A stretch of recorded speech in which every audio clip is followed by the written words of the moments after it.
माता, इंद्रदेव के पराजय स्वीकार करने के पश्चात उस दुष्ट असुर हिरण्याक्ष ने उनके प्राण छोड़ दिए। हाँ पुत्र, परंतु ऐसा करने के लिए उसने सभी देवताओं को स्वर्ग का त्याग कर उसे रिक्त करने को कहा। देवताओं की स्वीकृति के बाद ही उसने देवराज इंद्र को छोड़ा। माता, फिर सारे देवता स्वर्गलोक छोड़कर कहाँ गए?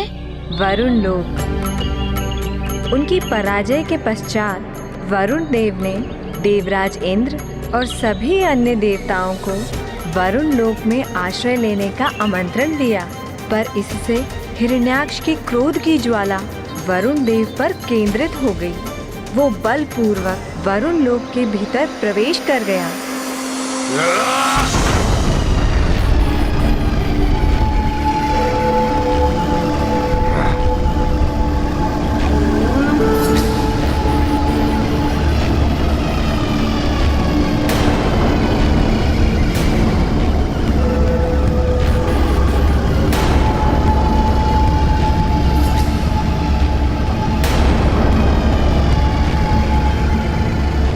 वरुण देव, मुझसे पराजित इंद्रदेव को आपने शरण देकर सर्वशक्तिमान हिरण्याक्ष को ललकारा है,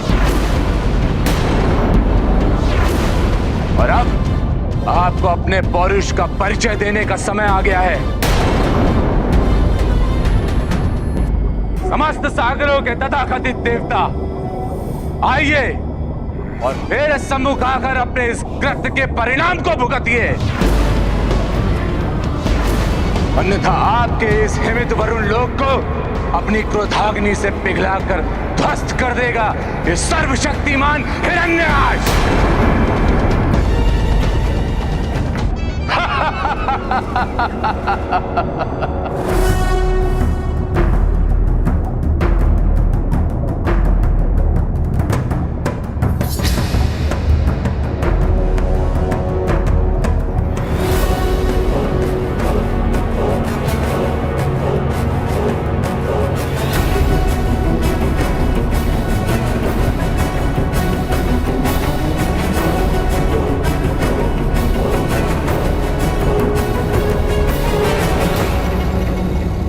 देवराज इंद्र को पराजित कर तुमने हम सभी देवताओं पर विजय प्राप्त कर ली है, इसलिए तुम्हारा मुझसे युद्ध करने का कोई लाभ नहीं होगा हिरण्याक्ष। अर्थात पराजय स्वीकार करते हैं आप?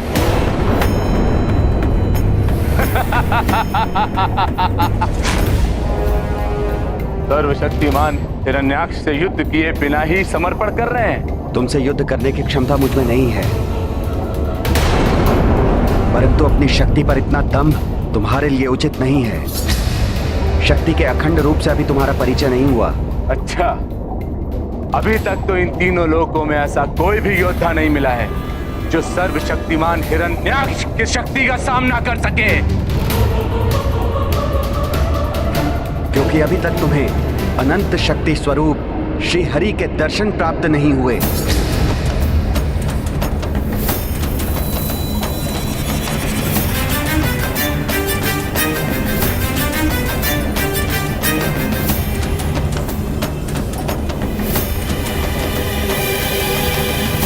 क्या हुआ? श्री हरि का नाम सुनकर तुम्हारे मस्तक पर चिंता की रेखाएं छा गई? सबको भयभीत करने वाले हिरण्याक्ष, तुम स्वयं भयभीत हो गए। सर्वशक्तिमान हिरण्याक्ष को कोई भी भयभीत और चिंतित नहीं कर सकता। मैं अभी आपके श्री हरि को युद्ध के लिए चुनौती देता हूं। कौन है वो शक्तिशाली योद्धा और कहां मिलेंगे वो?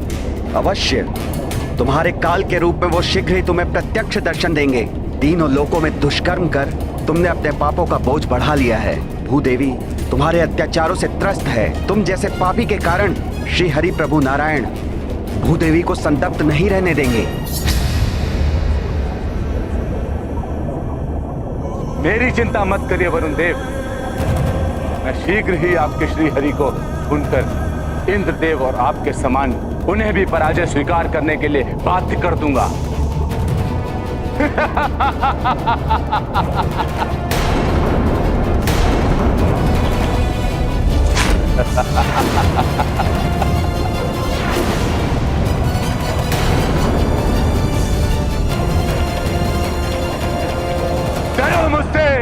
सर्वशक्तिमान हिरण्याक्ष हूं मैं।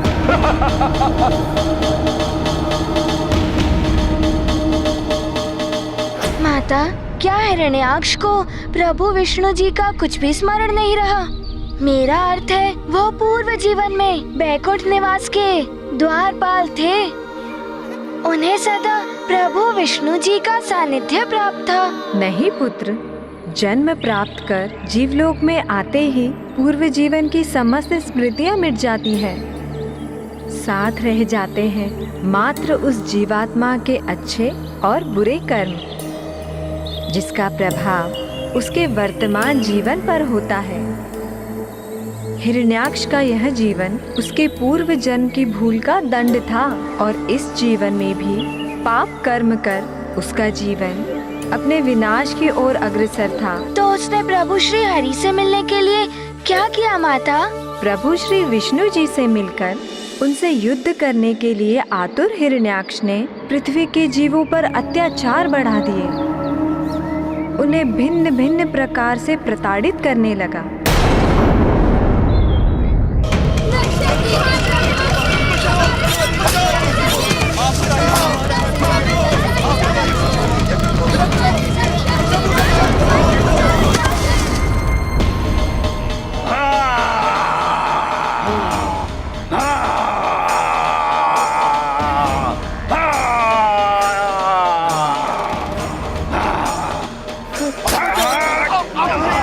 डरो मुझसे, सर्वशक्तिमान हिरण्याक्ष हूं मैं।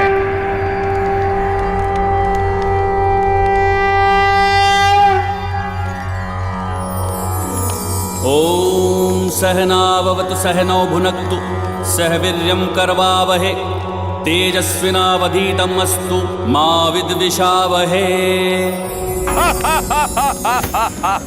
सर्वशक्तिमान हिरण्याक्ष हूं मैं।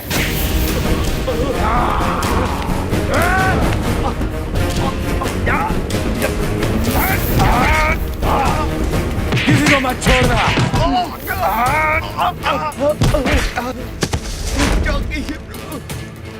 हे श्री हरि हमारी रक्षा कीजिए। इन राक्षसों ने हमारा यज्ञ खंडित कर दिया। तीनों लोकों में दुष्कर्म कर तुमने अपने पापों का बोझ बढ़ा लिया है। भूदेवी तुम्हारे अत्याचारों से त्रस्त हैं। तुम जैसे पापी के कारण श्री हरि प्रभु नारायण भूदेवी को संतप्त नहीं रहने देंगे। मुझे ज्ञात हो गया है कि भूदेवी ही श्री हरि और देवताओं की दुर्बलता है। उन पर होने वाले यज्ञ आदि से ही श्री हरि और देवताओं को पुष्टि मिलती है। यदि भूदेवी को मैं देवताओं की पहुंच से दूर कर दूं, तो विवश होकर श्री हरि को मुझसे युद्ध करने आना ही होगा। सुनो, सब सुनो। मैं भूदेवी को ब्रह्मांडी सागर की अतल गहराई में लेकर जाऊंगा। अंतरिक्ष के अनंत अंधकार के तलदर में धकेल दूंगा। फिर कोई कितने भी यत्न करे उन्हें ढूंढ नहीं पाएगा। फिर देखते हैं कि तुम्हारे श्री हरि भूदेवी की कैसे रक्षा कर पाते हैं।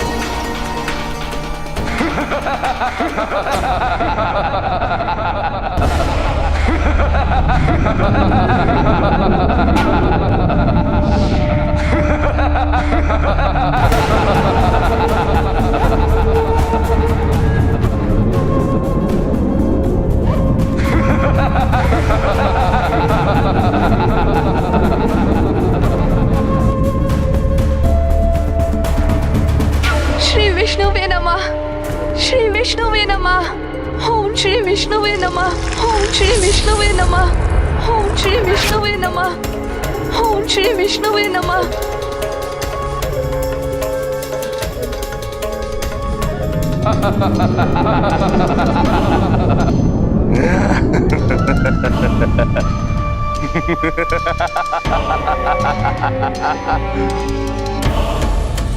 भूदेवी,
देवी, जाओ सदा के लिए अंधकार में।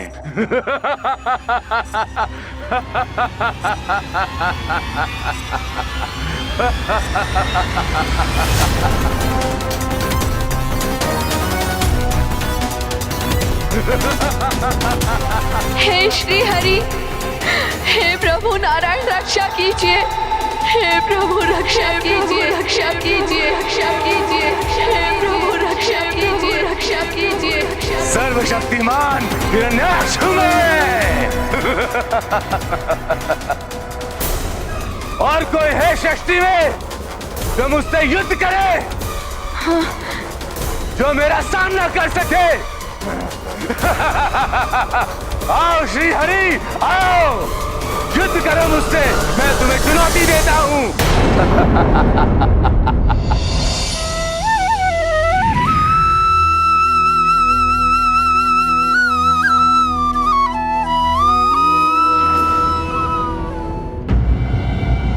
सर्वनाश हो रहा है, रक्षा कीजिए प्रभु, आपका ही आज्ञा है, रक्षा कीजिए, हमारा रक्षा कीजिए प्रभु, हमें प्राण दान दीजिए प्रभु, हमारी रक्षा कीजिए, हमें प्राण दान दीजिए। माता, परंतु इतने समय तक जगत के समस्त जीवों को आतंकित करने वाले ऐसे कुटिल पापी हिरण्याक्ष को दंडित करने के लिए प्रभु इतना विलंब क्यों कर रहे थे? प्रभु विष्णु जी दया स्वरूप है पुत्र। वे पापियों को अपने पापों का प्रायश्चित करने का अवसर प्रदान करते हैं, परंतु जब किसी के पापों का घड़ा भर जाए तब प्रभु विष्णु स्वयं पधार कर उसका संहार कर पृथ्वी को उसके आतंक से मुक्त कराते हैं। हनुमान समझ गया माता। पापी को भी क्षमा प्रार्थना तभी प्रदान हो सकती है जब वो सत्य हृदय से प्रायश्चित करे। परंतु हिरण्याक्ष तो अहंकार में अपना विवेक खोकर पाप पर पाप किए जा रहा था माता। उसका संहार होना तो आवश्यक था। तब प्रभु नारायण ने अवश्य वराह अवतार लिया होगा। हाँ पुत्र, हिरण्याक्ष ने भूदेवी को अंतरिक्ष में व्याप्त अंधकार के दलदल में धकेलकर घोर पाप किया था। भूदेवी को असहनीय कष्ट पहुंचाया था। जब भूदेवी ने अपने दुखों और कष्टों के निवारण के लिए स्वयं प्रभु विष्णु जी की प्रार्थना प्रारंभ की तो असीम वेदना से भरी उनकी पुकार समस्त ब्रह्मांड में गूंज उठी। हे प्रभु, शीघ्र दर्शन देकर मेरी रक्षा कीजिए। मुझ पर और मेरे भीतर संचित जीवन पर घोर संकट छाया है। अब आप ही मेरी रक्षा कर सकते हैं प्रभु, अन्यथा मैं अपने भीतर निहित जीवन की रक्षा करने में असमर्थ हो जाऊंगी। प्रभु, प्रभु रक्षा कीजिए।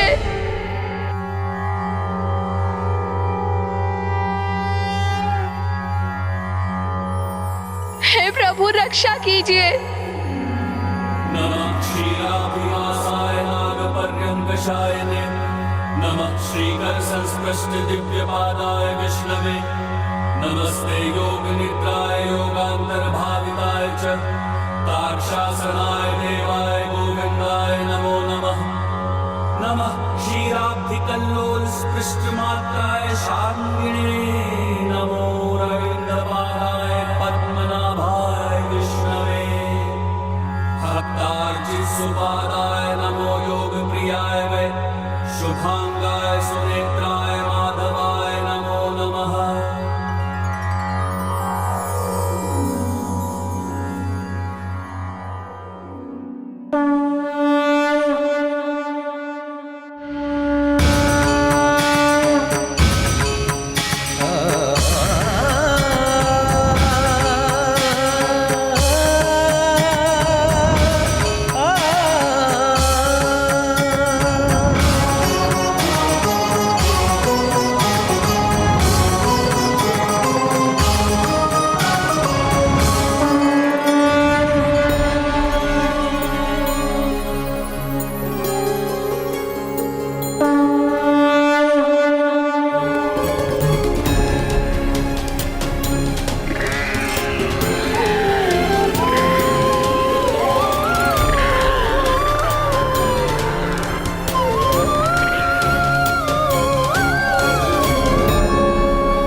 माता, प्रभु विष्णु जी ने वराह रूप में ही अवतार क्यों लिया और वो उस ब्रह्मांडीय सागर में भीषण अंधकार व्याप्त होने के कारण जिसमें कुछ भी दिखाई नहीं देता, भूदेवी माता को ढूंढना कैसे संभव करेंगे?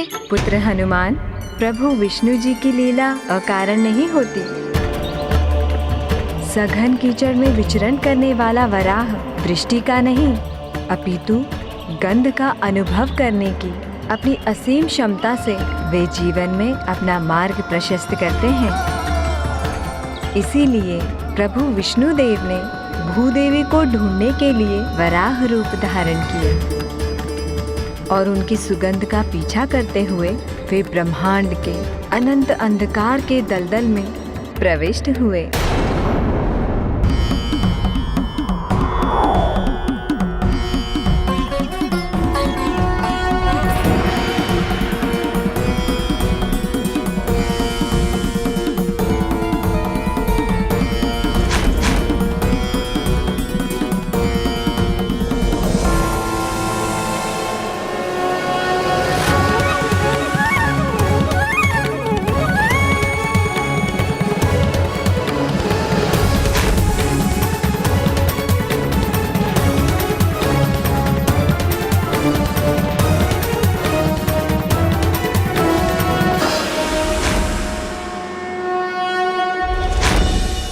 गुरु पशु, स्वयं हरि नहीं तो जो भी हो तुम, भूदेवी को ढूंढकर उसकी रक्षा करने के उद्देश्य से अंधकार के अनंत दलदल में प्रवेश करोगे तो सुनो, ये कदापि सफल नहीं होगा। अंधकार में लुप्त होकर उसी में विलीन हो जाओगे।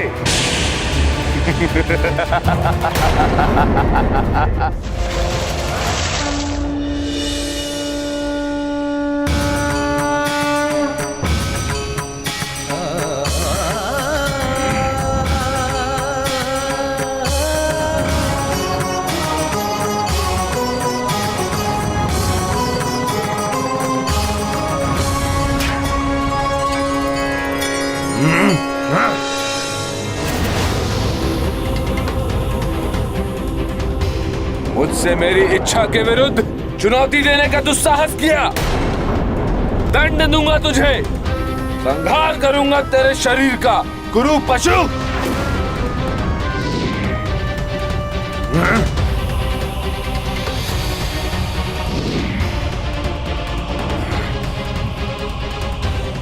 छली छद्मी गुरु पशु, अपने बल से भूदेवी को पराजित कर अपने वश में किया है मैंने उसे। रुक जा, उन्हें कहां ले जा रहा है? अन्यथा अपने प्रचंड खड़क से तीव्र आघात करके खंड खंड कर दूंगा तेरे शरीर को।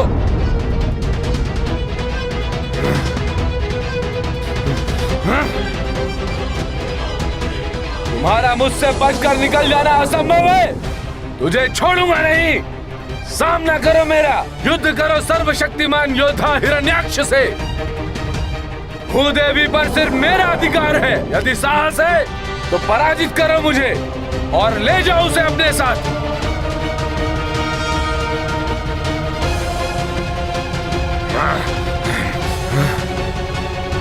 रुक जाओ, कायरों की तरह पलायन कहाँ कर रहे हो? लौटाओ मुझे मेरी भूदेवी। माता, प्रभु विष्णु जी ने अपना इतना अपमान क्यों सहा? उस दुष्ट हिरण्याक्ष की चुनौती स्वीकार कर उसे उचित उत्तर क्यों नहीं दिया? उन्होंने वही किया जो उनका कर्तव्य था पुत्र। सर्वप्रथम पीड़ित की सहायता कर उसकी पीड़ा को दूर करना हमारा कर्तव्य होता है। उसके उपरांत ही पीड़ा देने वाले को दंडित किया जाता है। अर्थात प्रभु का प्रथम उद्देश्य था माता भूदेवी की रक्षा करना। उसके पश्चात वो दुराचारी हिरण्याक्ष को दंडित करने वाले थे। सृष्टि एवं उसमें समाहित सभी जीवों की रक्षा के लिए भूदेवी को सौर मंडल में उनके उचित स्थान पर पुनः स्थापित करना अत्यंत महत्वपूर्ण था पुत्र। इसीलिए जगत के पालनहार प्रभु विष्णु जी ने यथाशीघ्र यह कार्य पूर्ण किया।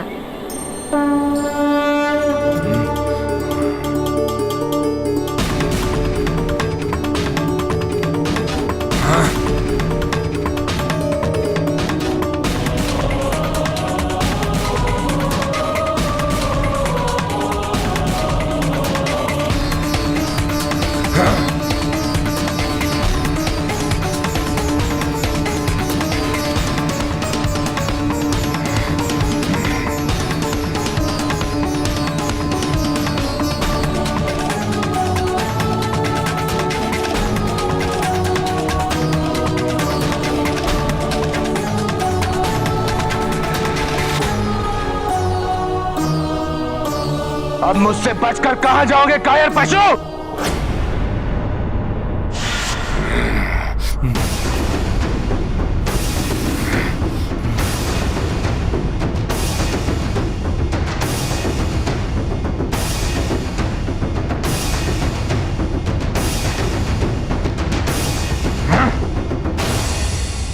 ऐसा प्रतीत हो रहा है कि तुम मुझसे युद्ध करने के लिए अत्यंत आतुर हो। कायर और कुरूप पुकार, तुमने जिसका अनेकों बार अपमान किया, आज वो तुम्हारे सम्मुख है। इच्छा पूर्ण करो अपनी, आओ युद्ध करो मुझसे।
ये ले मेरा प्रहार।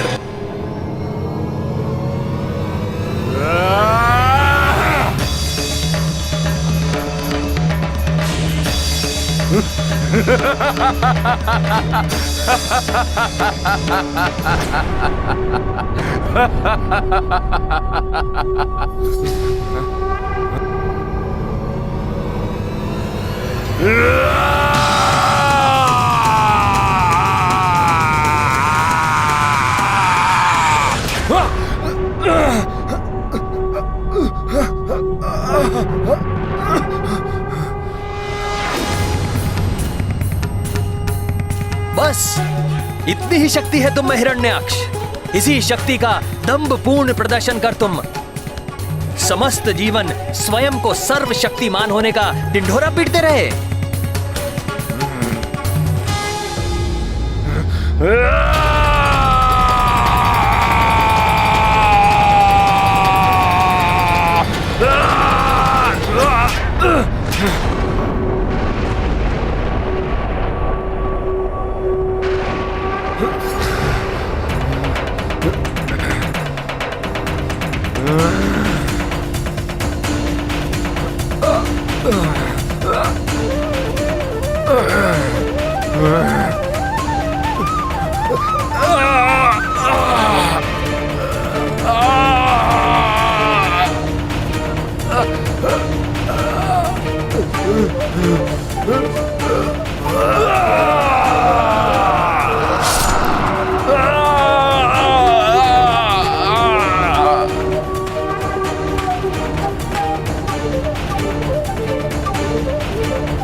नमस्ते सर्वार्थवेदिने नमो हिरण्यगर्भाय वेधसे परमात्मने नमस्ते वासुदेवाय विष्णवे विश्वयोनये नारायणाय देवाय देवानां हितकारिणे नमोस्तुते चतुर्वक्र शारंग चक्रासिधारिणे सर्वभूतात्मभूताय कूटस्थाय नमो नमः नमोस्तुते वराहाय नमस्ते मत्स्यरूपिणे नमो योगाधिगम्याय नमः संकर्षणाय ते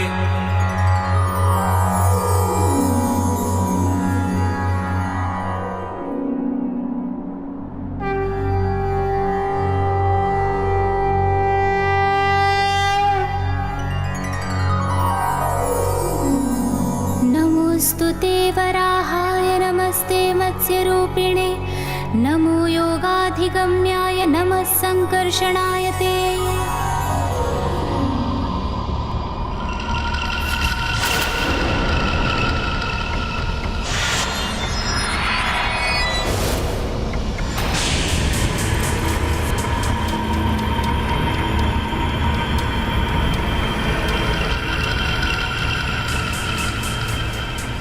माता हिरण्याक्ष का शीश अनर्थ है ये, अनर्थ है ये।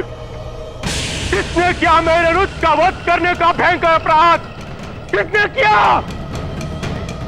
माता वो चाहे जो भी हो, मैं उसे नष्ट कर दूंगा, अस्तित्व मिटा दूंगा, मैं उसका अस्तित्व मिटा दूंगा।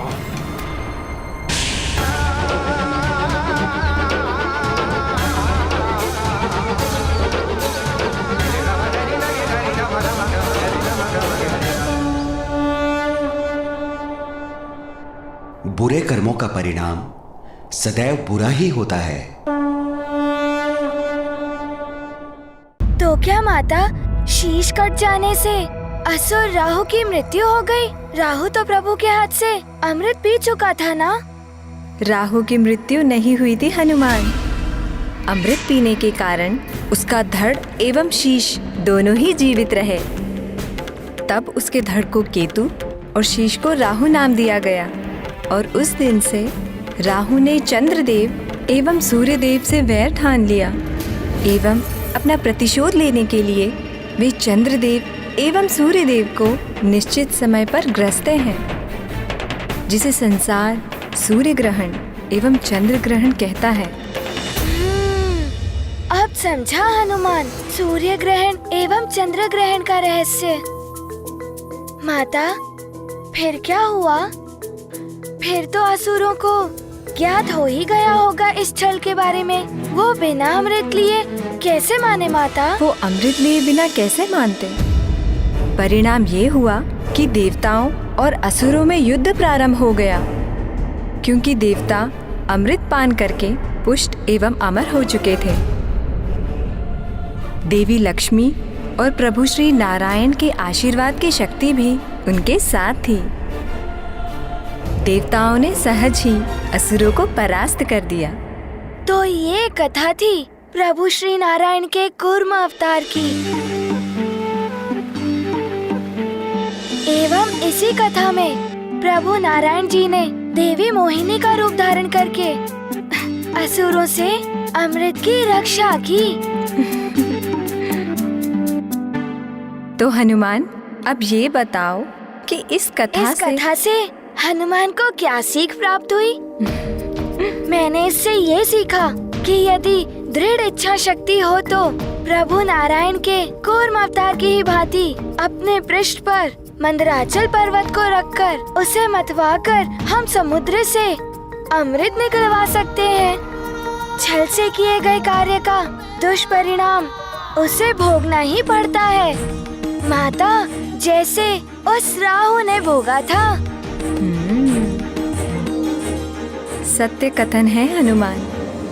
किंतु माता, प्रभु श्री हरि के देवी मोहिनी के अवतार के बारे में सोचकर हनुमान अत्यंत उतावला हो रहा है। ये बाल सुलभ उतावलापन है हनुमान।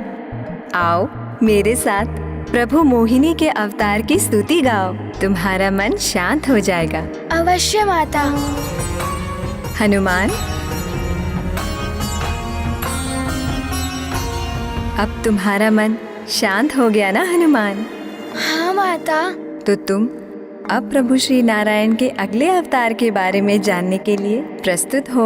हाँ माता, शीघ्र बताइए ना, प्रभु श्री नारायण ने तृतीय अवतार कौन सा धारण किया और उनके तृतीय अवतार की कथा क्या थी? प्रभु श्री नारायण का तृतीय अवतार था वराह अवतार, जो उन्हें सतयुग में ही धारण करना पड़ा। वराह अवतार, ये प्रभु नारायण का बड़ा ही भयानक अवतार हुआ होगा ना माता? हाँ हनुमान, भयानक हिंसक शुकर जिसकी दाढ़ से निकले हुए दंत शत्रु के लिए काल के समान होते हैं। शीघ्र बताइए ना माता, फिर क्या हुआ था? प्रभु को ऐसा अवतार क्यों लेना पड़ा? इस कथा का सूत्रपात तब हुआ जब 4 बाल ऋषि भगवान विष्णु से मिलने वैकुंठ के द्वार पहुँचे। 4 बाल ऋषि अर्थात वो बालक थे माता? हनुमान, ये 4 बाल ऋषि ब्रह्मा जी के 4 मानस पुत्र हैं, जिनका नाम है सनक, सनंदन, सतातन एवं सनत कुमार। इनकी आयु तो अधिक है, किंतु ये सनकादिक ऋषि अपने तपोबल से बाल रूप में ही रहते हैं। ये चारों ऋषि वैकुंठ के द्वार पर पहुँचे। वैकुंठ में 7 द्वारों को पार करने के पश्चात ही प्रभु नारायण से भेंट होती है। वे चारों ऋषि वैकुंठ के 6 द्वार पार करके जब 7वें द्वार पर पहुँचे,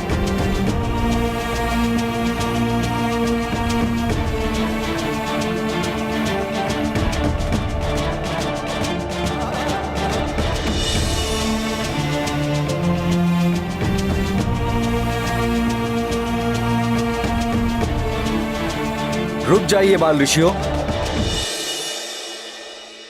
आप बिना अनुमति के भीतर नहीं जा सकते।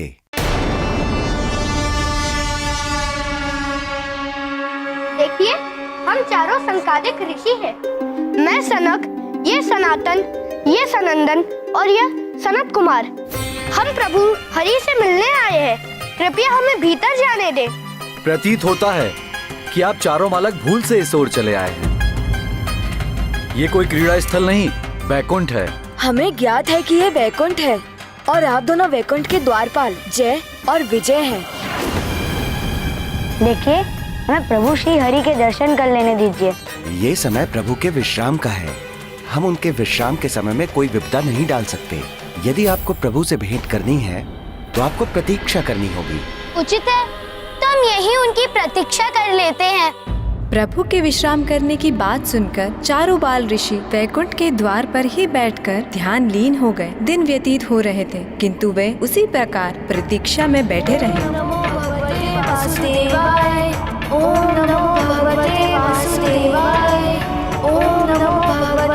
ये तो बाल हट पर अड़ गए हैं। ओम नमो भगवते वासुदेवाय। ओम नमो भगवते वासुदेवाय। ओम नमो भगवते वासुदेवाय।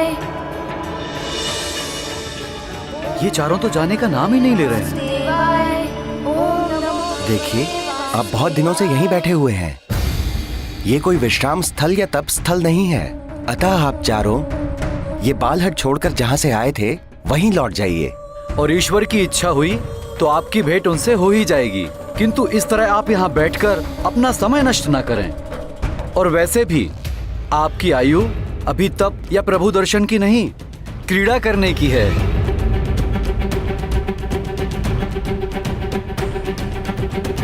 देखिए, हम बड़े मनोयोग से प्रभु दर्शन को आए हैं। हमें उनसे मात्र एक बार भेंट कर लेने दीजिए। हमारे दर्शन मात्र से उनके विश्राम में व्यवधान भी नहीं आएगा। यदि उन्हें हमारे बारे में ज्ञात होगा तो वे हमसे भेंट करने से भी मना नहीं करेंगे। और बस आप एक बार उनसे हमारे आगमन की सूचना तो दीजिए। फिर वही बाल स्वभाव की चपलता। मैंने कहा ना, आप उनसे नहीं मिल सकते। और वैसे भी बालकों के लिए उनके पास समय नहीं है। यदि आप कहें तो हम आपके लिए उत्तम भोजन की व्यवस्था कर दें। यदि वो भी कम हो तो क्रीड़ा के लिए आपको दिव्य खिलौने मंगवा कर दे दें। अपमान कर रहे हैं आप हम ऋषियों का। बस बस, बहुत हुआ ऋषि महाराज। जहाँ से आए हैं वहीं लौट जाइए। बस बहुत कर लिया आपने हमारा अपमान।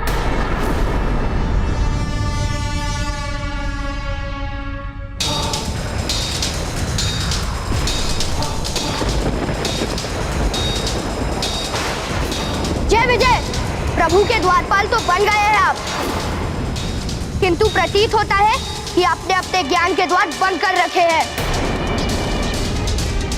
अन्यथा वैकुंठ के वासी होकर हम ऋषि का इस प्रकार अपमान नहीं करते। आप दोनों भगवान के निकट रहने के योग्य कदापि नहीं हैं।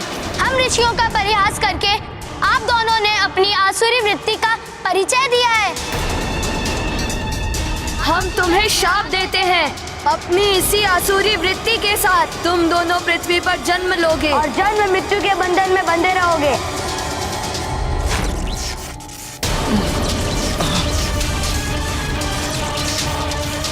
ये सहसा क्या हो गया?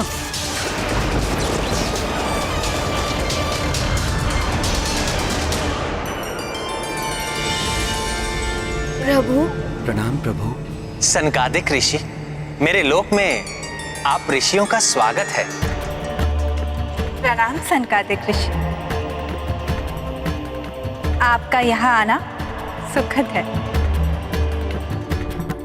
मेरे द्वारपालों के अभद्र व्यवहार के लिए मैं आप सबसे क्षमा का प्रार्थी हूँ ऋषि।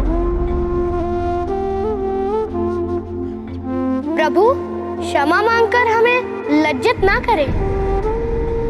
इन द्वारपालों ने जो किया अज्ञानता वश किया। प्रभु, हमसे बहुत बड़ी भूल हो गई।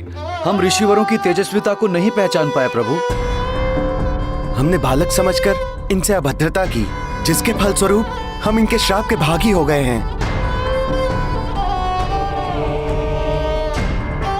इनके श्राप के फलस्वरूप हमें पृथ्वी लोक पर जन्म लेना पड़ेगा प्रभु। हम आपसे दूर नहीं जाना चाहते प्रभु। हे बाल ऋषियों, हम हमारी भूल के लिए आपसे क्षमा मांगते हैं। कृपया अपना श्राप वापस ले लीजिए। जय विजय, ये विधि का विधान है। श्राप हो या वरदान, हम उसे वापस नहीं ले सकते। अतः हम ऐसा करने में असमर्थ हैं। ये सत्य है जय विजय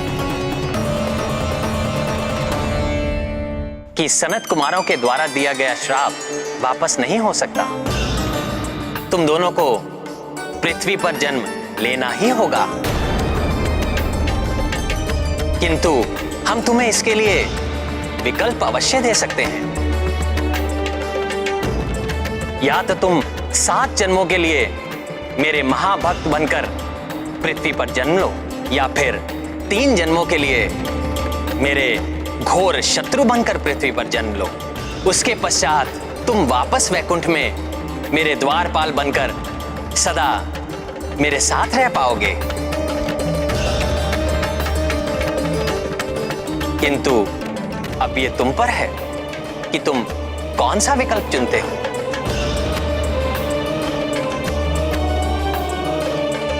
प्रभु, हम 7 जन्मों की लंबी अवधि के लिए आपसे दूर रहने का सोच भी नहीं सकते। अतः 3 जन्मों की सीमित अवधि तक भले ही हमें आपका घोर शत्रु बनकर रहना पड़े, हमें यही विकल्प स्वीकार है प्रभु। हाँ प्रभु, 3 जन्मों के पश्चात तो हमें आपके पवित्र चरणों की सेवा करने का अवसर प्राप्त होगा। तथास्तु। माता, वैकुंठ के द्वारपाल जय विजय किस प्रकार उन 3 जन्मों में श्री हरि नारायण प्रभु विष्णु जी के शत्रु बने? कौन थे वो प्रभु के 3 शत्रु? बताती हूँ, तुम्हारा मन शांत हो जाएगा। माता, शीघ्र बताइए ना। हनुमान जाने के लिए बहुत अधीर हो रहा है कि श्रापित होने के उपरांत उन 3 जन्मों में जय विजय ने कौन से रूप लिए? पुत्र, उनके तो 2 जन्म हो भी चुके हैं। उनका तृतीय जन्म आगामी युग अर्थात द्वापर युग में शिशुपाल और दंतवक्र के रूप में होना निश्चित है, और इस त्रेता युग में असुर सम्राट रावण और उनके भाई कुंभकर्ण के रूप में उन्होंने जन्म ले लिया है। अच्छा माता, तो अपने प्रथम जन्म में वो कौन थे? श्रापित होने के पश्चात सतयुग के मध्य में ही उनको गर्भ में धारण कर उनको जन्म देने वाली माता थी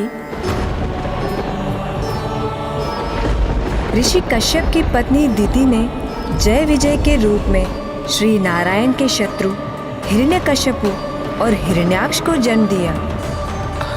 धैर्य रखो प्रिय, धैर्य रखो। आयु के साथ साथ उनकी आसुरी वृत्तियों में भी वृद्धि होने लगी। हिरण्यकश्यपु और हिरण्याक्ष ने अत्यंत क्रूर असुरों का रूप ले लिया। अर्थात वो निर्दोष जीवों को कष्ट देने लगे माता।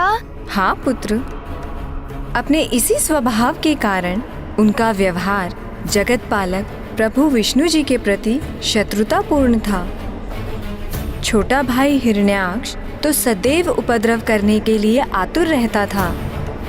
धर्मपरायण और सत्यनिष्ठ व्यक्तियों को सताना, किसी का भी वध कर देना जैसे क्रीड़ा कर रहा हो। अकारण युद्ध के लिए सदैव तत्पर रहना, ऐसे दुष्कर्म थे उसके।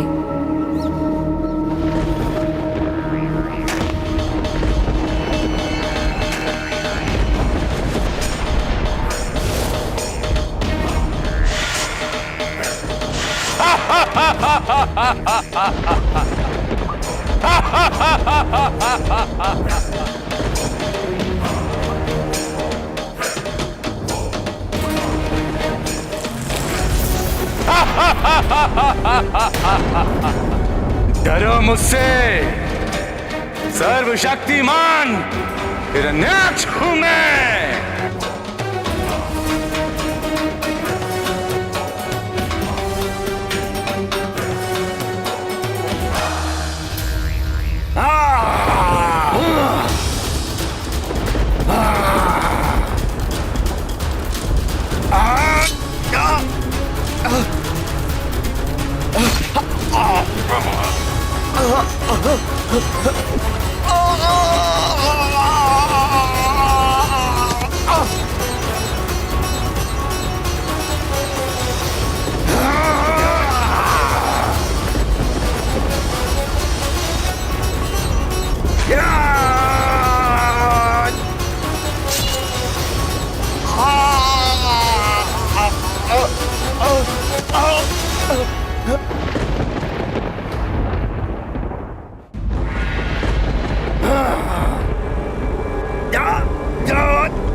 क्या पृथ्वी लोक पर कोई योग्य योद्धा नहीं है जो सर्वशक्तिमान हिरण्याक्ष के साथ युद्ध कर सके?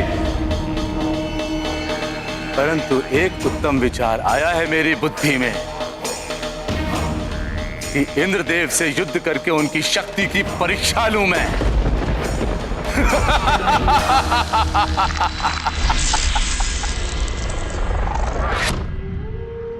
इंद्रदेव बाहर निकलिए, मैं सर्वशक्तिमान हिरण्याक्ष आपको युद्ध की चुनौती देता हूं। देखते हैं मेरे समक्ष आप कितने अधिक समय तक सुरक्षित रह पाते हैं।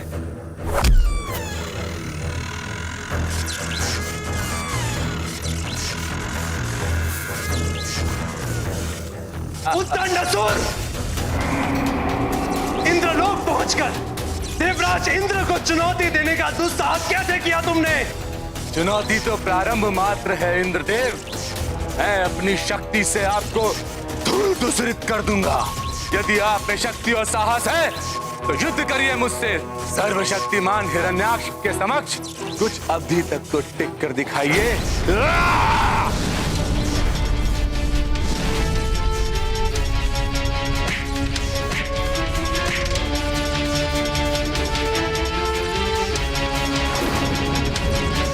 स्वयं को संभालिए देवराज इंद्र।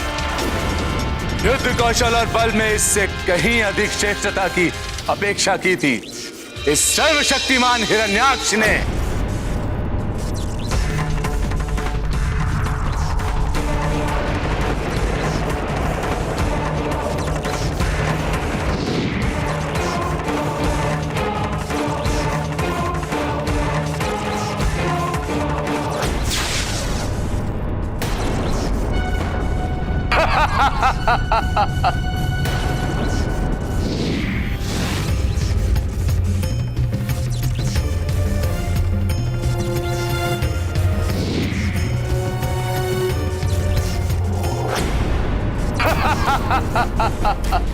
डरो मुझसे, मैं सर्वशक्तिमान हिरण्याक्ष हूं।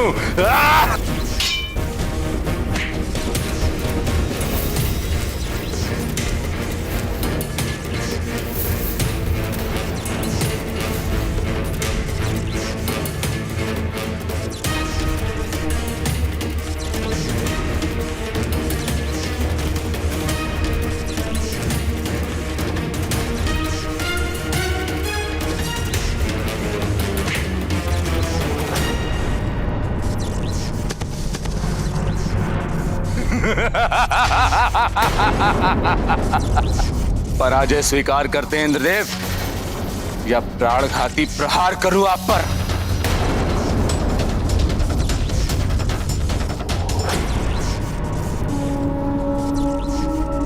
डरो मुझसे, डरो मुझसे, डरो मुझसे, डरो मुझसे। सर्वशक्तिमान, सर्वशक्तिमान, शक्तिमान, शक्तिमान हिरण्याक्ष हूं मैं।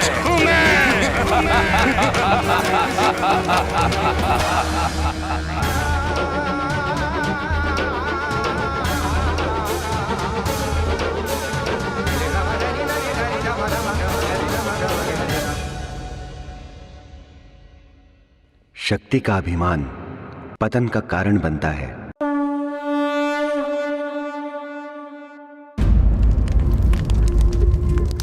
मैं कश्यप अदिति पुत्र महाबली हिरण्यकश्यप ये प्रण लेता कि अपने भ्राता के वधिक को मैं जीवित नहीं छोड़ूंगा।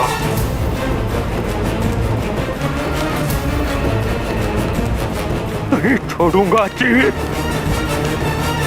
ये क्या माता, एक समस्या का अंत हुआ तो दूसरी समस्या ने जन्म ले लिया। और हिरण्यकश्यप ने ये कैसा प्रण ले लिया था माता? उसका यही प्रण उसके लिए ही अहितकर प्रमाणित हुआ होगा। हाँ पुत्र, हिरण्यकश्यपु का यही प्रण भविष्य में प्रभु के चौथे अवतार का कारण बना। प्रभु का चौथा अवतार? बताइए ना माता, प्रभु के इस अवतार में क्या हुआ था? अवश्य बताऊंगी पुत्र, परंतु उससे पूर्व तुम बताओ कि भगवान विष्णु के वराह अवतार की लीला से तुम्हें क्या सीख मिली? माता, पीड़ित की पीड़ा हरना हमारा प्रथम दायित्व होता है। उसके पश्चात ही उसके स्रोत पर ध्यान देकर उसे दंडित करना चाहिए। हनुमान को सर्वाधिक ये महत्वपूर्ण सीख प्राप्त हुई। अति उत्तम पुत्र। प्रभु लीला के इस प्रसंग में शक्ति संपन्न जीवों के लिए भी एक महत्वपूर्ण सीख निहित है। हाँ माता, हनुमान को ये भी ज्ञात हुआ किसी बलशाली को अपने बल का प्रयोग रचनात्मक कार्यों में करना चाहिए। अकारण युद्ध करना, दूसरों को प्रताड़ित करना, ये तो सर्वथा अनुचित कार्य है। ऐसा करने पर बलशाली भी दंड का भागी बनता है। और ऐसे अत्याचारी जीवों को दंड कौन और कब देता है पुत्र? शक्ति और बल के अनंत सागर स्वयं प्रभु विष्णु जी। माता, जब कोई दुराचारी अपने दुष्कर्मों की समस्त सीमाएं लांघ जाता है तो प्रभु के धैर्य का बांध टूट जाता है और वो स्वयं आकर ऐसे व्यक्ति को दंड देते हैं, भले ही इसके लिए उन्हें मैले कीचड़ में वास करने वाले पशु का रूप ही क्यों ना लेना पड़े। सत्य है पुत्र, यदि किसी की विपदा हरने के लिए मैले कीचड़ के भीतर भी जाना आवश्यक हो तो संकोच नहीं करना चाहिए पुत्र। और हाँ, समय रहते अपनी बुरी प्रवृत्तियों को समझकर उन पर अंकुश लगा लेना चाहिए, इसी में भलाई है। परंतु माता, ये ज्ञात होने के पश्चात भी कुछ लोग अपनी दुष्प्रवृत्ति का त्याग क्यों नहीं करते? पुत्र, उनका अहंकार ही उन्हें अपने विनाश की ओर ले जाने के लिए प्रेरित करता है। अहंकार व्यक्ति की बुद्धि को इतना अक्षम कर देता है कि खुले नेत्रों से प्रत्यक्ष उदाहरण देखने के पश्चात भी अहंकारी जीव कोई सीख ग्रहण नहीं कर पाता। जैसे माता? जैसे हिरण्यकश्यपु, उसके भ्राता के पापों का महाविनाशकारी परिणाम प्रत्यक्ष रूप में उसके समक्ष था, परंतु फिर भी वह पाप कर्म करने से पीछे नहीं हटा। माता, तो क्या हिरण्यकश्यपु को ज्ञात हो गया था कि उसके भ्राता हिरण्याक्ष का वध प्रभु श्री हरि ने ही किया था? हाँ पुत्र, गुरु शुक्राचार्य ने उन्हें बता दिया था कि हिरण्याक्ष के वध की घटना प्रभु श्री हरि की ही लीला है।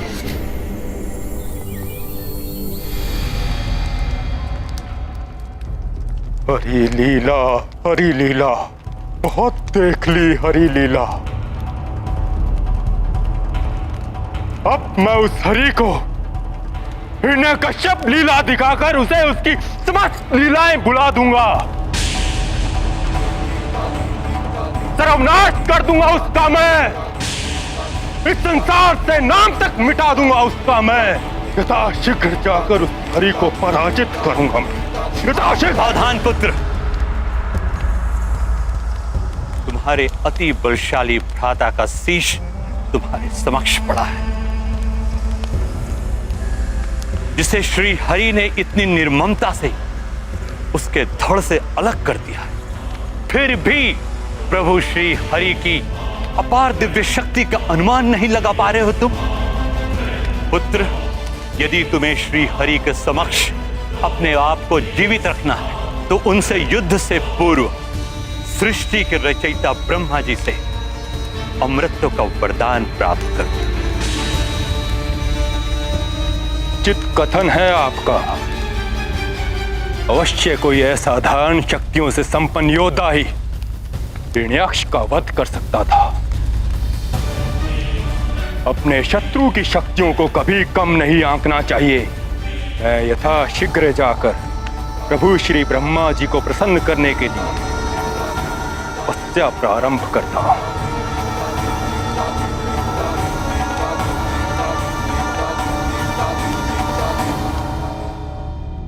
नाथ, आप ये कैसा अनर्थ करने जा रहे हैं?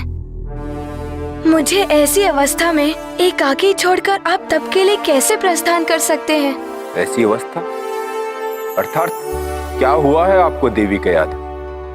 स्वामी, आपको संतान सुख प्राप्त होने वाला है।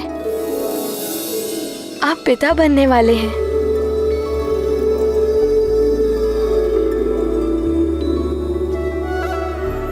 देवी, दुख के इस समय में इस सुखद शुभ संवाद से आपने मेरे हृदय को आनंदित कर दिया।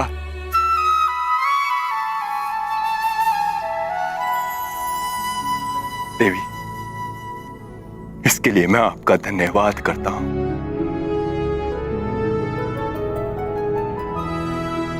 भ्राता के रूप में जिस शूरवीर योद्धा को हमने खोया, वो पुत्र बनकर लौट रहा है हमारे जीवन में। देवी, तो नाथ, आप स्वयं यहाँ उपस्थित रहकर इस सुख को अनुभव कीजिए। ये तप का विचार त्याग दीजिए। देवी, यदि मेरा तप पर जाना अति आवश्यक ना होता तो मैं कदापि ना जाता, किंतु श्री हरि से अपने भ्राता के वध का प्रतिशोध लेना है, तभी उसकी आत्मा को शांति मिलेगी। और उसके लिए प्रभु श्री ब्रह्मा जी से वरदान पाना अति आवश्यक है। ये प्रतिशोध की भावना आपको निष्ठुर बना रही है, अपने ही संतान के प्रति आपका वात्सल्य क्षीण कर रही है। देवी, मेरा पुत्र मेरे वंश का विस्तार करेगा, मेरा उत्तराधिकारी बनकर मेरे साम्राज्य, मेरे मान सम्मान, असुरों की प्रतिष्ठा में वृद्धि करेगा। वो मेरे अपने अंश से उत्पन्न होने वाले अपने तेजस्वी पुत्र के प्रति वात्सल्य शून्य कैसे हो सकता हूँ?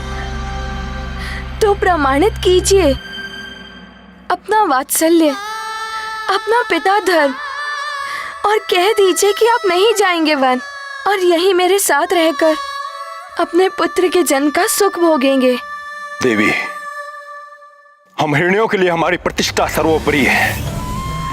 उसको ठेस पहुंचाने वाले को भयंकर परिणाम भुगतना ही पड़ता है। अपने पुत्र के लिए सशक्त उदाहरण रखना मेरे लिए अति आवश्यक है।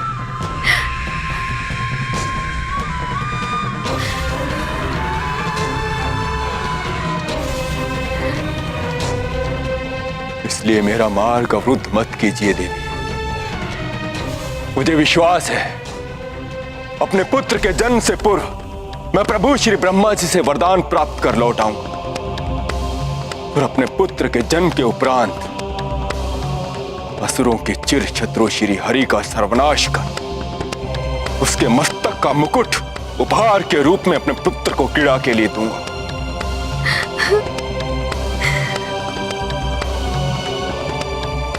मैं शीघ्र लौट कर आऊंगा देवी। मेरे पुत्र का ध्यान रखना और अपना भी।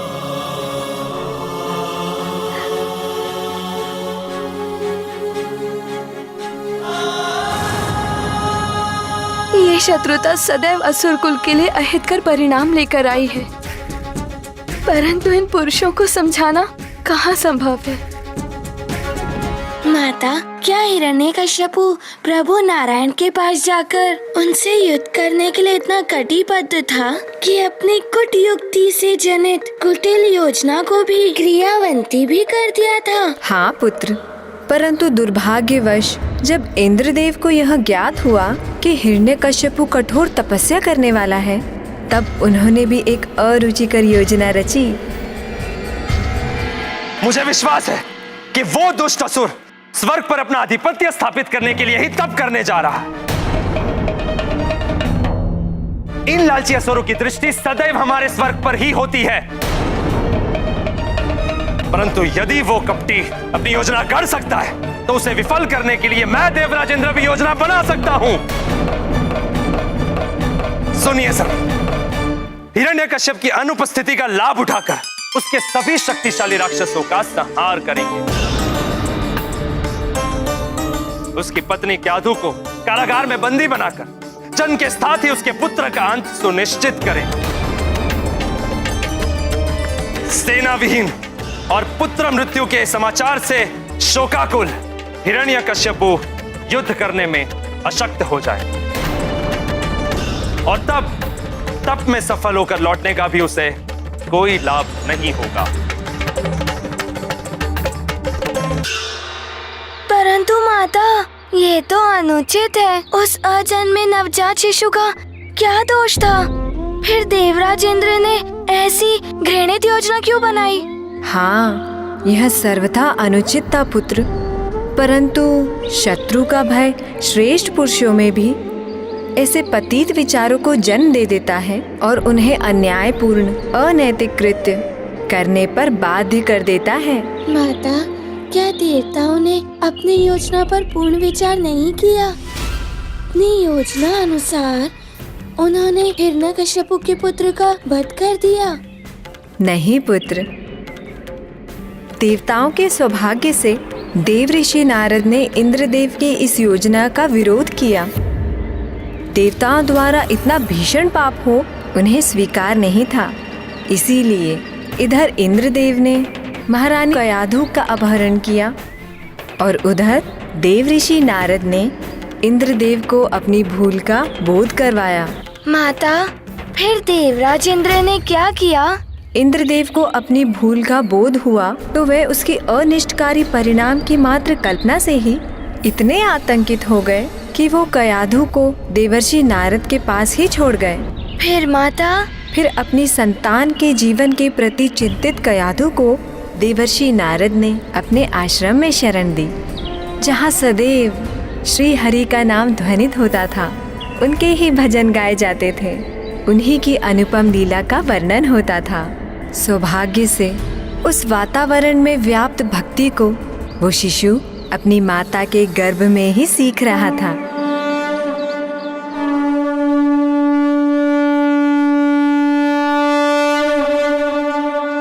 माता, ये कैसा विचित्र सा संयोग है।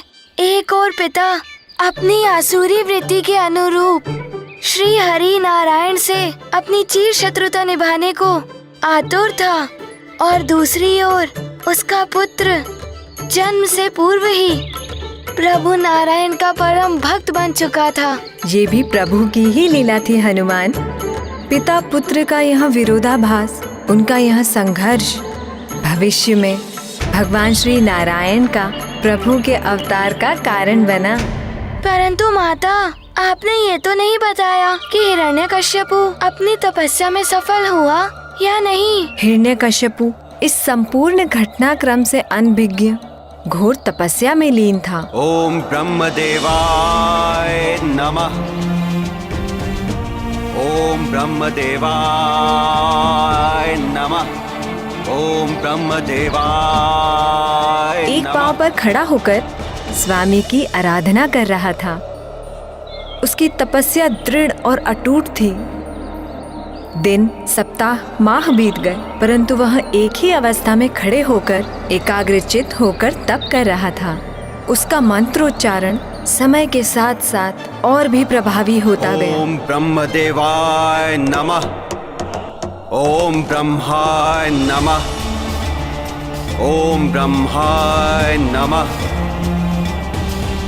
ओम ब्रह्मदेवाय नमः।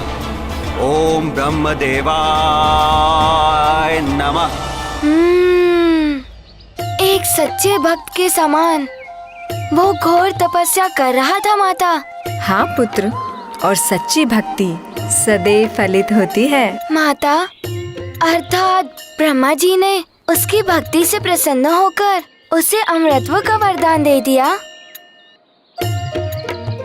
बताइए ना माता, फिर क्या हुआ था? आगे की घटनाओं का क्रमानुसार विवरण सुनो पुत्र। एक ओर तो प्रभु विष्णु जी की भक्ति के वातावरण में हिरण्यकश्यपु के पुत्र का जन्म हुआ, जिससे संपूर्ण आश्रम में प्रसन्नता की लहर दौड़ उठी और संपूर्ण आश्रम खुशी से भर उठा।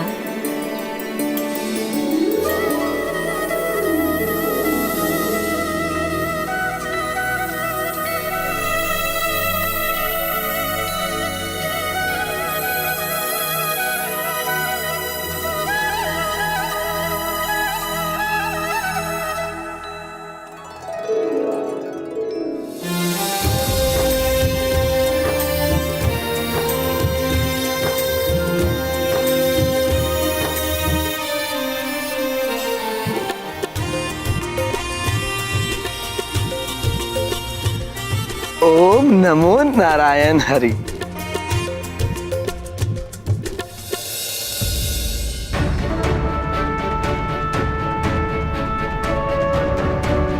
ओम नमो नारायण हरि। ओम नमो नारायण हरि। ओम नमो नारायण हरि। ओम ब्रह्मदेवाय नमः।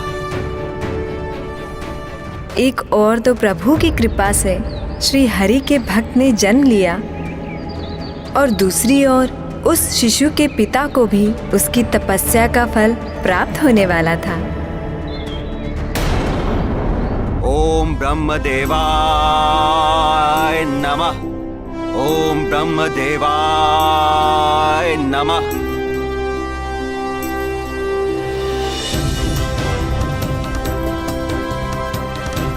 ओम ब्रह्मदेवाय नमः। ओम ब्रह्मदेवाय नमः। ओम ब्रह्मदेवाय नमः। ओम ब्रह्मदेवाय नमः। बस हिरण्यकश्यपु,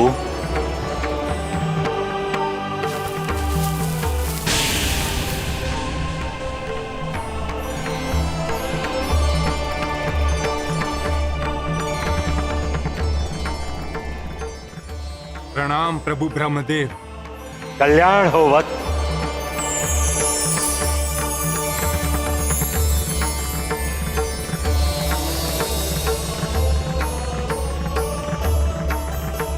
मैं तुम्हारी तपस्या से अत्यंत प्रसन्न हूं वत्स। कहो, क्या वरदान चाहिए तुम? प्रभु, ये भक्त आपके दर्शन मात्र से ही तृप्त हो गया, किंतु एक उद्देश्य की पूर्ति हेतु मुझे मर्त्य चाहिए। मुझे मर्त्य का वरदान प्रदान करने की कृपा करें प्रभु।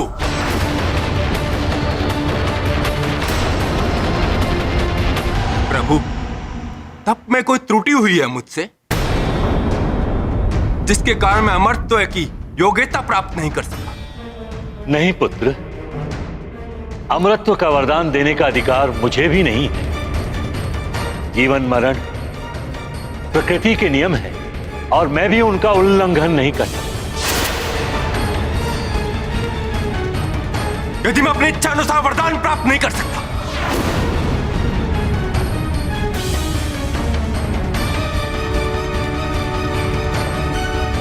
क्षमा कीजिए प्रभु, तो फिर तप का क्या लाभ है? प्रभु, मुझे तपोफल के रूप में अमरत्व चाहिए, मात्र अमरत्व है।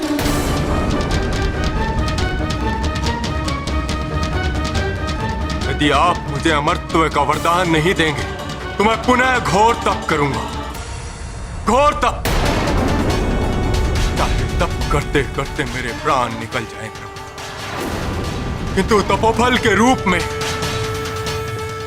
मुझे अमरत्व चाहिए, मात्र अमरत्व।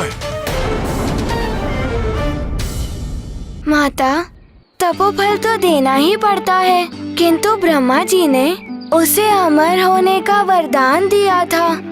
फिर कैसे प्रभु नारायण विष्णु जी उनका संहार कर सकते थे? वो तो अजय। धीरज रखो हनुमान। प्रभु ब्रह्मा जी सृष्टि के रचयिता हैं।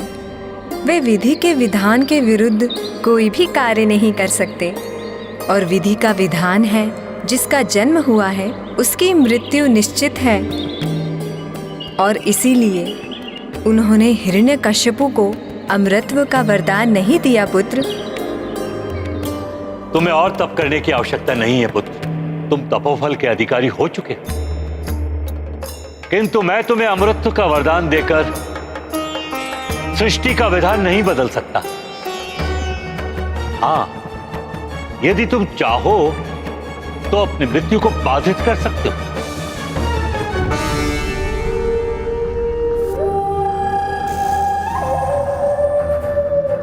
उचित है प्रभु, जैसा आप चाहें। ना दिन में ना रात में, ना भीतर ना बाहर, ना आकाश में ना पाताल में, ना जल में ना थल में, ना देव से ना नर से, ना यक्ष से ना राक्षस से, ना गंधर्व या किन्नर से, ना उभयचर या नरचर से, ना स्थलचर या जलचर से, ना मंत्र या तंत्र से, ना जिसकी सृष्टि आपने की है किसी की द्वारा मेरी मृत्यु ना हो। यही नहीं प्रभु, मेरी शक्तियों के समक्ष कोई भी योद्धा टिक ना पाए। तीनों लोकों में मेरी ही विजय का पताका लहराए। यही वरदान मुझे प्रदान कीजिए। तथास्तु।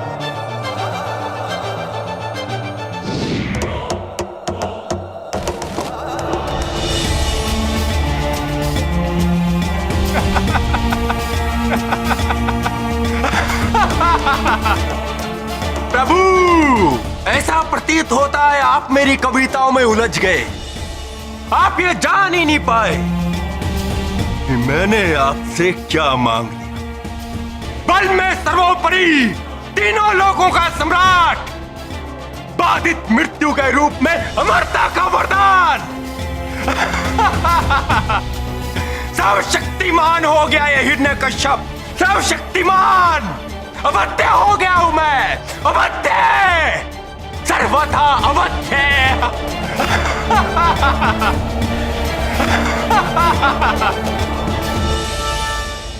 क्या हुआ पुत्र? किस असमंजस में डूबे हुए हो? दैत्यराज हिरण्यकश्यपु ने तो अपनी बातों में उलझाकर ब्रह्मा जी को ही छल लिया। पुत्र हनुमान, ये तो हिरण्यकश्यपु का सोचना था, किंतु सृष्टि के रचयिता और उनके निर्माता को भला कौन छल सकता है। हनुमान, प्रभु तो सर्वज्ञाता सर्वव्यापी है।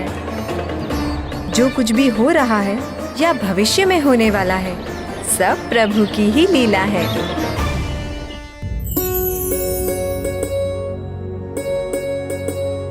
देवर्षि, आप तो त्रिकालदर्शी हैं, सर्वज्ञ हैं। कुछ मेरे पुत्र के भविष्य के बारे में भी बताइए ना। ये बड़ा होकर दैत्य सम्राट बनेगा ये।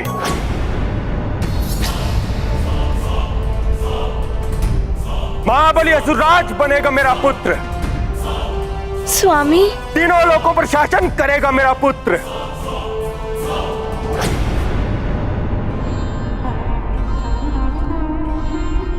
अच्छा हुआ स्वामी आप आ गए। हाँ देवी के आधु, मैं आ गया। अमरता का वरदान प्राप्त कर लौटा हूं मैं। अमरता का वरदान? हाँ, एक प्रकार से अमरता का ही वरदान है ये। तीनों लोकों में कोई भी प्राणी जिसका जन्म हुआ हो, उससे अवध्यता का अर्थ ही है अमरता।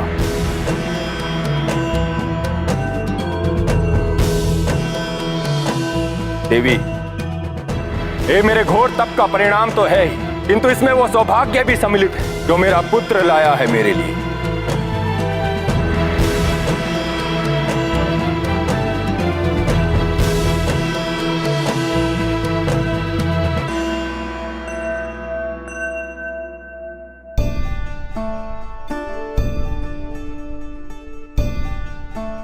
देखो प्रिय, मेरे पुत्र के दमकते हुए मुखड़े को, तेजस्वी पिता का तेजस्वी पुत्र है। तेजस्वी तो है आपका पुत्र दैत्यराज हिरण्यकश्यप। दिग दिगंत तक फैलेगी इसकी कीर्ति। सत्य है आपका कथन देवर्षि। जिस प्रकार आपने मेरी पत्नी की रक्षा की, मेरे पुत्र का समुचित लालन पालन किया, उसके लिए मैं जीवन भर आपका ऋणी रहूंगा। मैंने कुछ नहीं किया दैत्यराज, ये तो ईश्वर की इच्छा थी। नहीं देवर्षि, ये तो आपकी महानता है। महारानी कयाधु, अब हम राजभवन चलकर गुरुदेव से अपने पुत्र के लिए एक महान नाम का शोध करवाएंगे, जिसकी प्रसिद्धि दिग दिगांत तक फैल जाएगी। स्वामी, क्यों ना हम देवर्षि से ही अपने पुत्र का नामकरण कराएं? यदि ये मेरी रक्षा ना करते तो... मुझे उस धूर्त इंद्र के कपट के बारे में सब जान। कपटी को अपनी करनी का फल भोगना पड़ेगा। देवर्षि, मेरे इस पुत्र का जन्म आपके संरक्षण में हुआ है। मैं महान दैत्यराज हिरण्यकश्यप अपने इस महान पुत्र के नामकरण का सौभाग्य आपको प्रदान करता हूं।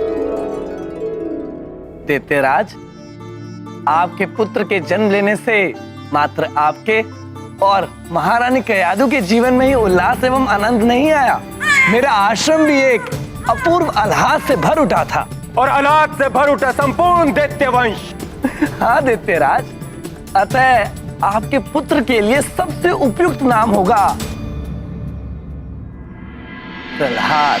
प्रहलाद, प्रहलाद, प्रहलाद, उत्तम, अति उत्तम। मेरा पुत्र, मेरा प्रहलाद, दिग दिगांत तक गूंजेगा ये नाम। प्रहलाद, प्रहलाद। प्रहलाद, प्रहलाद सबके हृदय को आह्लाद से भरने वाला नाम है ना माता? हाँ हनुमान, सदैव प्रसन्न रहने वाला और सबको प्रसन्नता प्रदान करने वाला बालक प्रहलाद। माता, पुत्र मोह के आनंद में पड़कर तो मनुष्य सब कुछ भूल जाता है।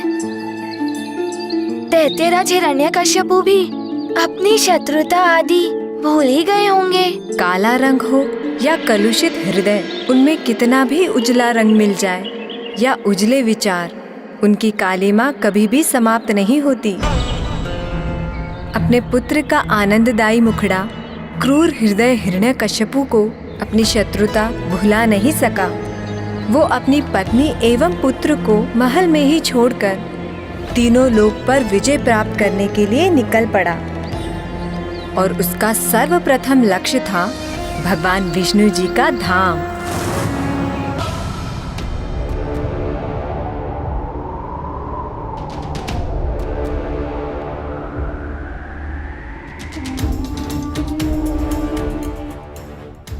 ये द्वार क्यों नहीं खुला?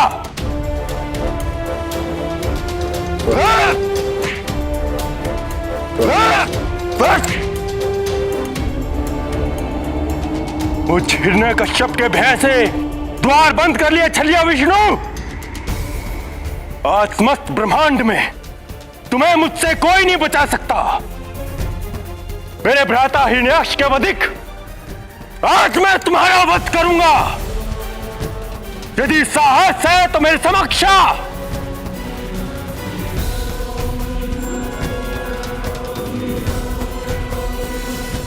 द्वार खोलो भीरू विष्णु।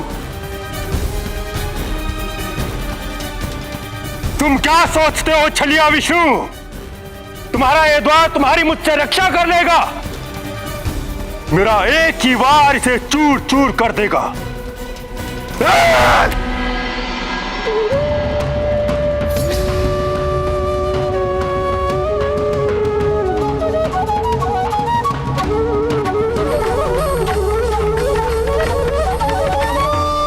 ईश्वर से प्राप्त शक्तियों की सार्थकता तभी है जब इनका प्रयोग जन कल्याण के लिए हो, ना कि निजी स्वार्थ के लिए। For more updates, subscribe to our channel, click the show links and enjoy watching the videos.